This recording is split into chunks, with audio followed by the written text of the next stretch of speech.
And I would like to introduce Betta to be up next, if she can find her way around to the mic. There we go. Now pay attention to this, because this is really going to help you. The next two speakers are going to show you how we're going to do it in our community. And Betta. So what I'm going to talk about in this little training is really going over what the Indivisible Guide suggested we organize. The author of the Indivisible Guide were former congressional staffers who were working during the Tea Party movement, and they saw a really beloved president who had a really mandate for change. They saw him completely opposed by just a small group, I would say. They were very dedicated to block everything that he was going to do. So it's very important to remember that we together, we can, follow what the Tea Party in some respect done, not everything, but if we follow how they organize, there's a chance that we can succeed. You can go online and look at the Indivisible Guide, and they have a very handy package, like a guide that you can download and you can print out and read. So who were the Tea Parties? We're really a small group, unfortunately, a small dedicated conservative who felt that they really had a clear agenda, and that was, let's block everything that the Obama and the Congress was going to put forward. I would say they had only a defense approach, so they were not proposing anything, they were just opposing everything. So why it was important for them to be defensive? Because one, they were in some respects like us at the moment. They didn't control anything. So the only thing they could do is just to oppose their member of Congress.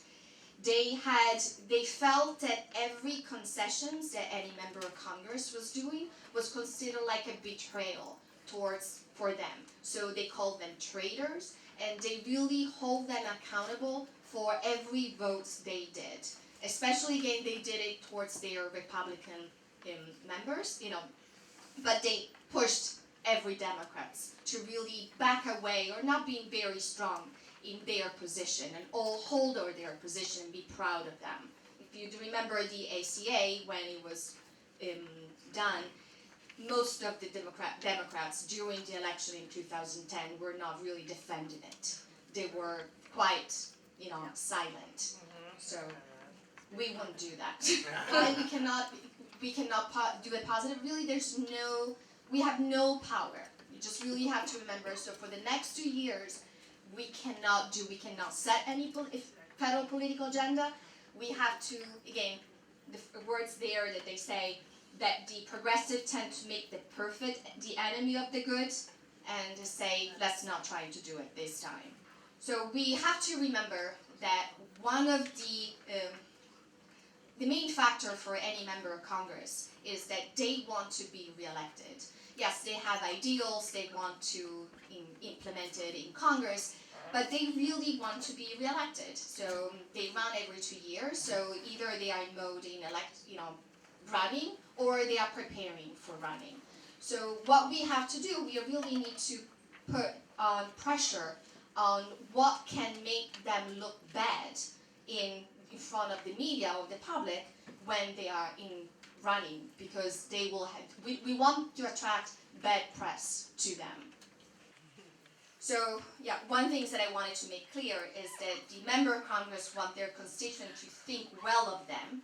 They want good local press. They hate surprises, wasted time, and most of all, bad press that makes them look weak, unlikable, and vulnerable. So what do they really care? They care about their own constituency. Don't call anyone outside the district, because they wouldn't care and they wouldn't want to really, you're just blocking the line for their constituency to call. So just, again, in our case, we call just Faso, Schumer, and Gillibrand. So What they care about real advocacy. And what I mean is writing letters and calling, but most of all is really going to their office or meet them. So they will, hopefully they will respect more, again, the effort that you put. And especially if you bring people with you who are affected by the votes that they are going to make. They do care about their local press and sometimes about the national one, but really they care about local press. And I mean to Rachel Meadow, who has been promoting MSNBC has been really good at this moment, but I know that even ABC News had a show about the indivisible groups. So there's opportunity that we have there to influence, again, using the media. And then they care about a group of people, not just one. So if you're going by yourself, of course, your voice is going to be less, I would say, strong instead of going in large group. And then, of course, they care about locally famed people, and they care about donors. So we can counteract that in just going, again, be visible, just us. And then it's very important that when we go and meet with them, we just have one ask. We can't just put down a laundry list of things that really bothers us, but we really need to do one thing only. We ask one thing only. And could be the ACA, could be about corruption, could be about how the FASO stands against the emolument clause. We need to be very specific of one, ask per interactions with FASO. All right, so this slide is really tells about what the examples of real advocacy we have. So if if the actions are by the member of Congress. So if the member of Congress writes a letter, the good PR again, the good part, the member of Congress will be very happy if he answered the letter and the constituent is very happy that the letter addresses all his issues. But the member of Congress does not like when that letter goes viral, because that constituent is really pissed that he has not answered or has not even answered for weeks or months that letter. So that's why he will hopefully he's mindful, and can we put pressure on that. So he, of course, if he takes the actions of the in-district events, if he goes for a ribbon cutting, or if he goes to, again, a parade, of course he would like everybody, say how great he is, that no problems arouse. But if he meets a group of people with posters or with flyers and yelling at him and having the media attracted, that would be really a bad outcome for him. Same thing about the town hall. If he thinks, I'm doing and listening, a tour, everybody's happy because all the votes that I've done or I took all the stands are great. But if we go in the town hall and start really asking questions, why you're doing this, why did you vote, what are you planning to do, and then he sees a larger group doing that, and then having that group report to the media, he didn't answer those questions, or worse, he didn't show up at that event. That's all bad outcomes for him. So I'm sure that all of you wants to get organized, and I have to say the way the Indivisible Guide works is to create small groups of between 6 and 10 members. We're going to be very flexible. There are some, again, we have trackers, researchers, coordinator, recorder. What I wanted to let you know, that again, this is what the Indivisible Guide says, okay? This is how you should organize in small groups. But I wanted to let you know that there are already great people out there. They already started to create a lot of the material that we are going to need. We have a group in Ulster who already they're tracking what FASO is doing. Every legislation, they're putting Google alerts And so a lot of the work that we feel, oh my goodness, it's going to be really hard to track what FASO is doing, there are already people doing out there. We just need to plug in and then see what they do, and then you press it down through your group. So there's really, we don't need to reinvent the wheel. You don't, if you know, we will have, again, there are groups already put in the calendar where FASO at the moment is empty. But when hopefully they will get a little populated. But we are following him. It will, instead of creating that information, we see that that tracker will just have to connect with the bigger group. And at that point, we'll get the information. It really doesn't have to do a Google alert. It doesn't have to do a lot of stuff. So a lot of this research is already being done. Same things about the research in this, the person who will have the role of researcher. The only different thing is that the researcher will get the information that is already available, but then will help write down questions that will be then asked at town hall meetings or at meetings one-on-one at the office meeting. Then we feel again, for example, in these, we envision 2 people, one doing the coordination, so maintaining a volunteer list, plan and invite volunteer to participate, coordinate all the volunteers to attend an event. But then we see separate someone who will just record, like we have, for example, today, we're recording our talk. We are streaming on the Facebook page. So you just have to consider that many times, all the time, we will have to do this. We will have to record, we will have to stream as much as possible. So all the information that we have, we'll send it out to the national media, at this point to the national media, or to the local media. So it's very important, so if you can find someone just with a phone, you're just going and then taking pictures and taking videos and share those videos. So we see one person doing that. Or again, 2, depends. But every group is going to figure out what works or not for them. Then we'll have a media contact. Again, Jamie's going to go a little bit more in details of how we envision this position. But pretty much again, it's the person who is going to be in charge of providing the information of the activity of the group to a larger group. And then, of course, the volunteers. Everybody. Just remember again, I know that I read this one this morning from Gillibrand, Senator Gillibrand, and it said, we all have a voice and a role to play, and if we don't stand up and demand action, no one will. So really, it's really up to us to do it. Next. So what we have here, there are really 4 local advocacy tactics that we can use. And we also know that they really work. One is the town hall meetings. So hopefully again, FASO will have one.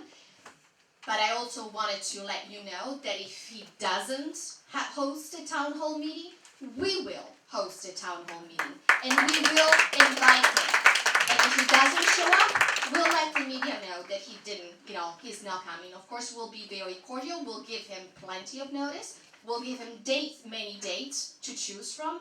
But if he still doesn't show up, we will make him accountable for that. So, how a town hall meeting again works. We're going to have the tracker, again, we will know when the town hall meeting will be attended. We'll have the researcher who's going to write a series of questions, and they will have to be very clear. Will have to be especially on a vote or a position that FASO, I'm saying FASO because it's really, I don't think that we have to go to Gillibrand, she's been really good, and then the same thing about Schumer. So I'm saying that again, with Schumer we can do, but I would say that really we have to, in a 19th district, we really have to focus on him. So the researchers, he's going to write the questions. He's going to pass them along, we'll write them all down. We're going to pass them along to his group. Then when you go to the town hall, you make sure that everyone is spread out among the room. You don't want it to see that you are together. If there's a lot of you, by no means bring a sign. But if you don't, if there's only, your group is small, don't bring any opposing sign, because the staff will never call on you to ask the question. So, but if you have a lot, by no means, if there's a lot of you, bring sign. And then when you go to the town hall, make sure that you hold the mic very tight and then ask the question. And if you're not satisfied with the answer, hold the mic. Don't give it up. Because the Tea Party would find that the staffer will never take the mic away. And remember, we are taping it. So we will not, they will not want it to be rude. So, but if you be persistent until you're satisfied with the answer. So the video is it's extremely important, and then we'll go over it, as I said, more on the media. But I can't stress enough the fact that we live in a very digital now age, where everything, more than written, we write tweets, not too long, but we really are very visible. So everything, if we record our interaction with the Member of Congress, the best it is. Again, Member of Congress love to kiss babies. They love to show off that they brought money to their district. So what we are going to do, we're going to make sure that we are going to change. If he wants to talk, again, Faso wants to talk about a bridge or a road or anything that he has sponsored, we're going to make sure that we are changing the subject. We're going to go there in force. We're going to get identified. So while the town hall meeting, it's very important to spread out. At these type of events, it's very important that we are all identified and stay together. So signs, T-shirts, or anything that you're really identified that they are, there's more constituencies, and make sure that you're talking before and after to the media. So you let them know that you are going, and you make sure that when you're there, as soon as you get there to the event, you figure out where they are, and then after the end of the event, you go and speak to them, and you say and let them know why you're protesting. So again, I'm not stressing enough, media is really important. Talking to the media at this point is very essential. And then, as I said, it was important to have going to office meeting. Again, I have to say the first one who has never been to, I've been to Gillibrand, but never been to any my Congress. And so when you go there, it's highly possible that you are not going to meet with the congressman. Again, we have to be honest. But it's a great opportunity to, one, to be visible, and two, to create a really good interaction with the staff. So you want to know who is working on each issues that you wanted to get their business card, you wanted to get their email address and their phone number, because when you are going, again, you meet with them, you wanted to follow up. So, and if they're not answering you, you let everybody know that they're not answering you. So it's really important to we can't just say, oh, I called once and that's it. You need to be consistent and the more, again, they will not ignore us if we are consistent. And mass calls, again, we have to say they worked when there are a lot of them, and especially when they are on one topic. Because, and if they are immediate, if there is a vote that is being taken, or in this position we wanted to have Faso take a stand on the Muslim ban, or we wanted to take a stand on the wall, all those things are extremely important when we are all calling. And if each group, again, calls, with one ask, it will be more effective if there's only one call, and then for one issue and then another call in a different issue. So we will have different, there's a lot of resources and call to action that they are sent, they are emailed every day. So if we all follow what the call to action is for the day, I think it will be much more effective. Again, using the calls. But please don't remember, you need to use your feet and move. And so, this is it. So just again, remember, the Tea Party was up against one of the most popular presidents in American history, and we are up against the least. So, my name is Jamie Graham, and I am a new resident of Dutchess County. I just moved up here 2 weeks ago, and I will try and project a little bit more. And my background, which some of you in this room have heard this spiel before, and I apologize, but I've never been an activist or a political organizer either.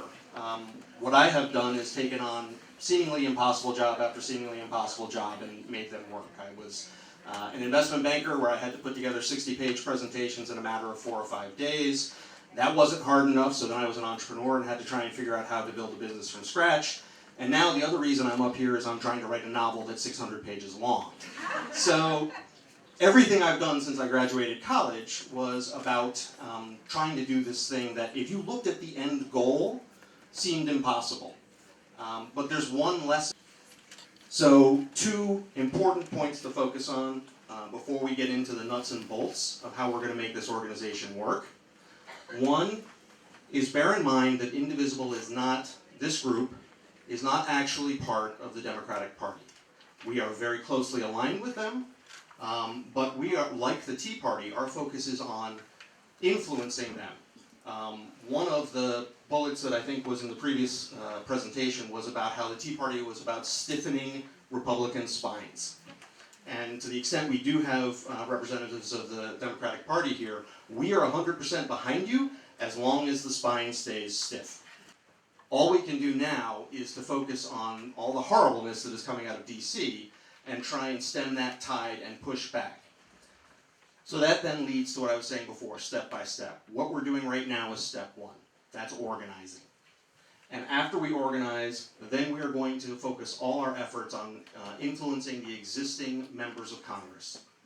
And then when the time comes, when the infrastructure is built, I think this is another point that Zephyr made, that may seem almost like a futile task. What's the end goal of that?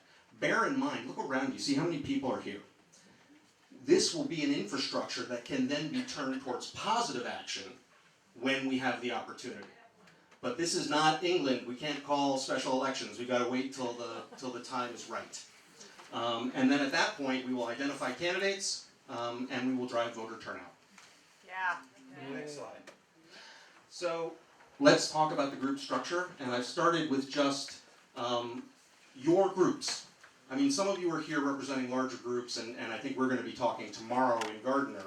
But for the most part, this is people who are just now getting involved and want to be part of sort of one of the little platoons that is going to do the day-to-day work, that is going to be the people that are going to be the people who show up.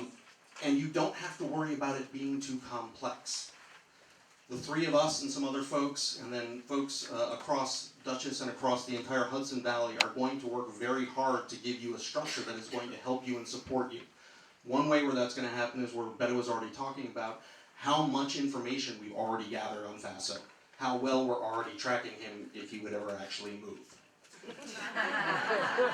Your individual groups, you need to have one person who's going to stand up and say, okay, I'll be the jury foreman.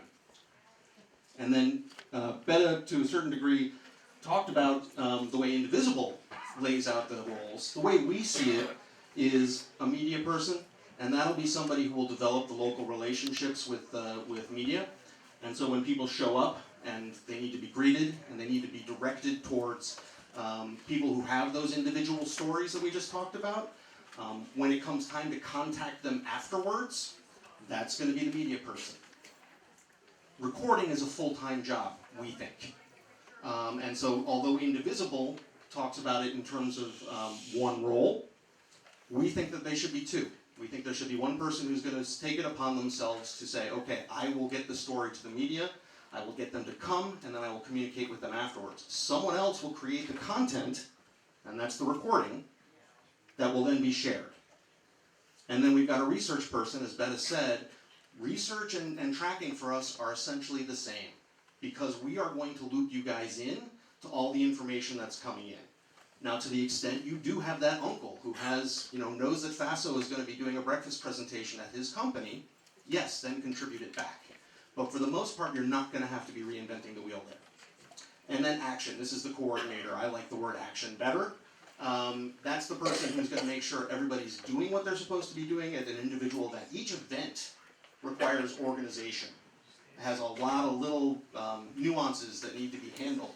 Where's parking? Things like that. So the group organizer up at the top is making sure everybody's doing everything and the communication is consistent with the larger umbrella. But the event coordinator takes care of the individual events. Next slide. We're going to essentially put the same structure on top of you. We are going to have a media person that all the various media people can coordinate with. So if you don't know who all of your local POJO reporters are, who local news channels are, things like that, we're going to gather it all, we're going to distribute it out. Likewise with the AV. As we do things, as we print things, we may find that various people have come up with really good stuff. We're going to share that. We do have a couple of things that we are going to do differently. We have Melanie, who is going to be in charge of our weekly Facebook activity, our email blasts that are going to try and coordinate the 1 to 3 actions per week. And we are also going to do the work of coordinating with the national and local other groups that are sort of one level up. Next. So this looks like a mess. It's a big spider web. But if you go back and remember the 3 slides that I just showed you, it shows you how if you've got these little groups, these little building blocks, you can build something big and strong and effective that looks like a real organization and is going to have real power. Imagine that N, and I've got, for those who can't see, we've got group 1, group 2, group N. Imagine that N is 15. That's 150 people. Imagine that it's, 100. That's 1,000 people. So this can be very, very powerful. And to the extent we have in this room already, I think close to 200 people. Really? If 50, 75 of you are going to step up and be organizers, and you're going to go recruit, all you got to do is recruit 4 or 5 more people. Think about how many people you've just organized. Think about how big that spider web gets. Next, please. So let's talk about our approach once we're organized. This is sort of more the nuts and bolts of applying what Betta just talked about in terms of the philosophy. She sort of gave top-down philosophy and then tips and tricks to make it work in each case. This is sort of just organizing it. When we talked about it, we got together, we think that we have short-term goals and long-term goals. And in the short term, basically what we're trying to do is to minimize the damage that is being done in Washington. And in the long term, we thought about being a little more subtle with this, but honestly, this is what we want.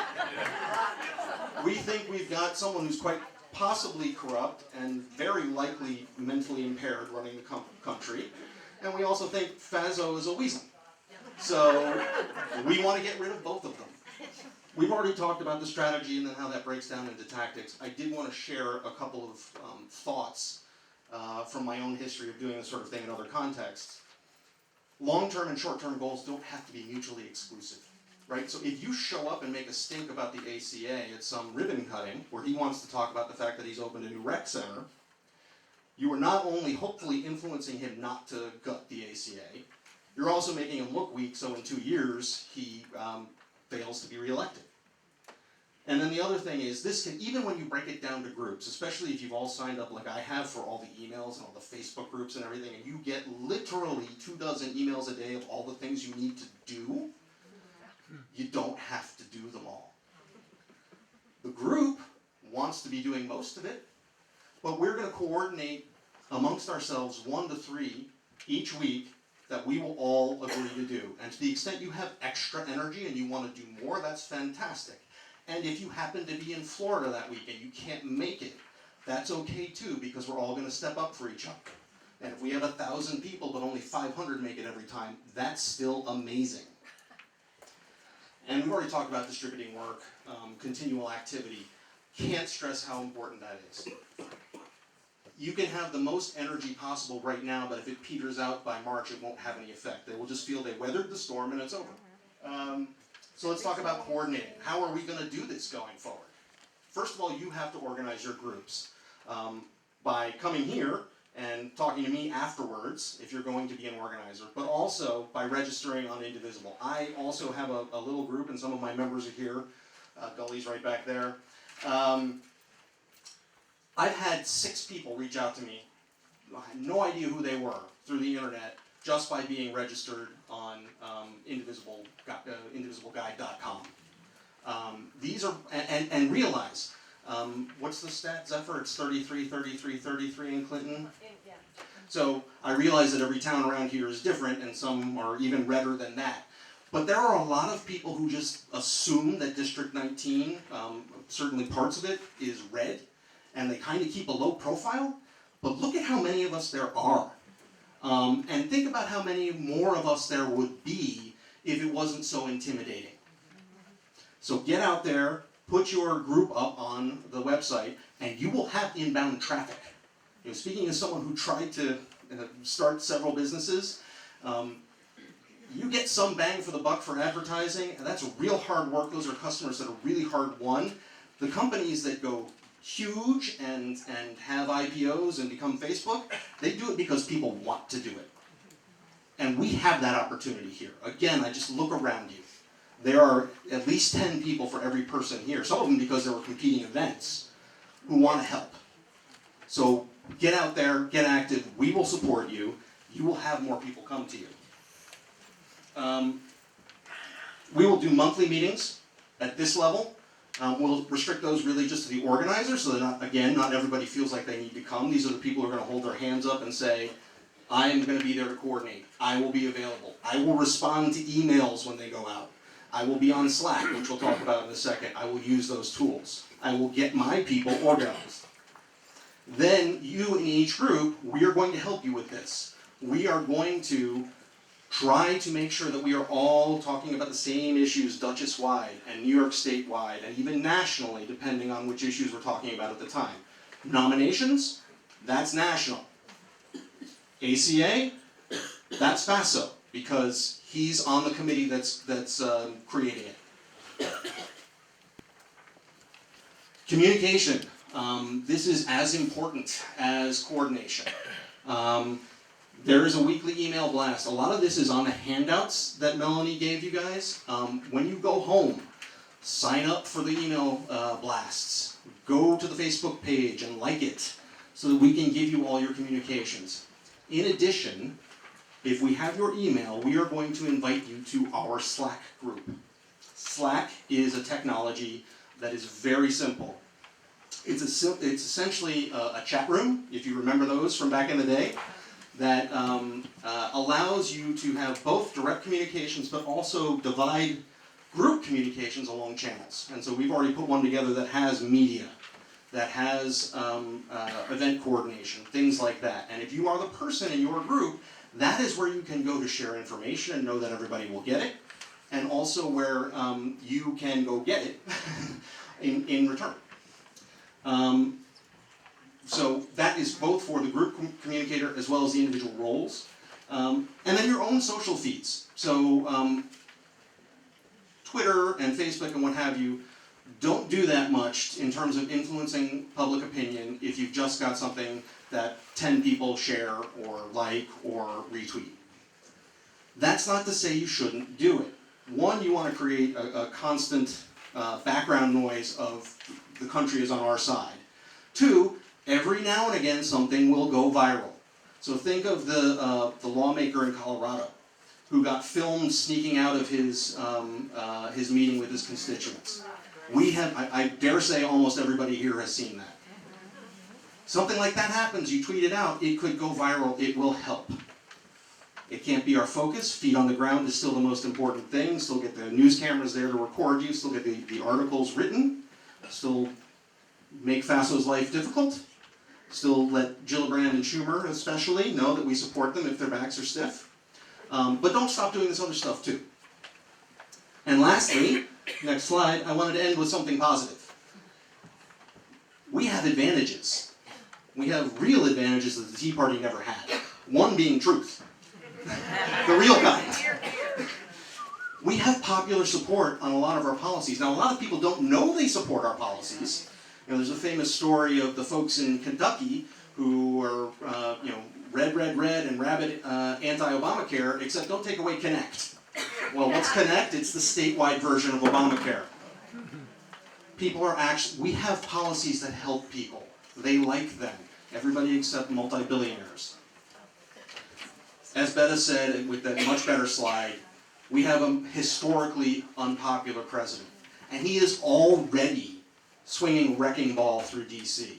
I mean, look at the number of leaks that are coming out. Look at the number of executive orders that had to be rolled back.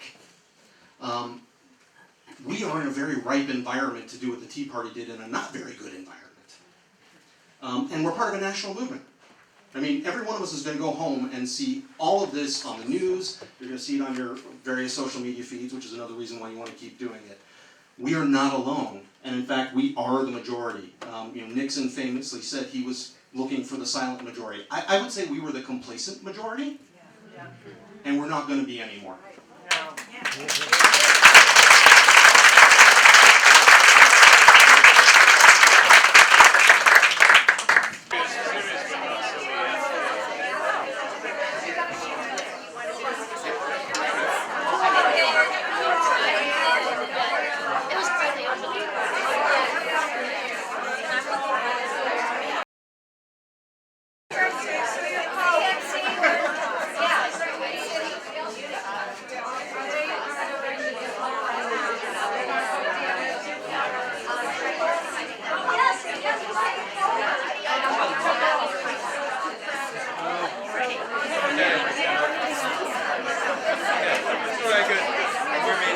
We're media.